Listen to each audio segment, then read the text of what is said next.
Ini tentu harus berimbang ya antara perkembangan bagaimana kita memulihkan ekonomi dan di satu sisi juga bagaimana kita menjaga supaya pandemi ini bisa kita kendalikan ya.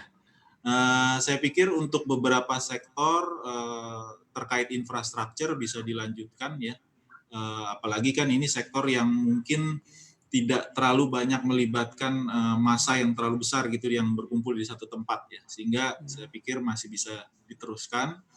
Lalu yang kedua mungkin kita harus mengikuti juga perkembangan pandeminya. Jangan sampai kita coba mendorong satu sektor atau beberapa sektor yang sebenarnya secara real di lapangan itu belum tentu bisa kita dorong karena ada persoalan COVID ini ya. Jadi saya pikir harus dipilih betul. Mungkin untuk beberapa proyek perlu di scale down karena memang pertumbuhan dalam 2 tahun ke depan kemungkinan tidak bisa optimal ya.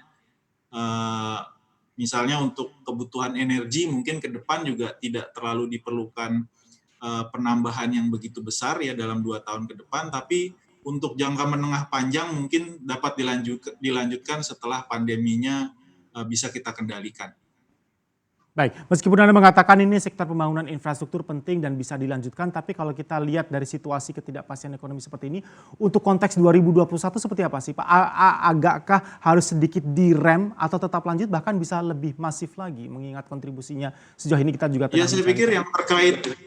saya pikir yang terkait dengan peningkatan permintaan masyarakat secara keseluruhan bisa didorong ya, program seperti Cash for Work. Beberapa sektor kan masih cukup baik ya pertumbuhannya terkait dengan makanan minuman, terkait dengan perkebunan, pertanian, lalu juga ya tadi termasuk infrastruktur ya.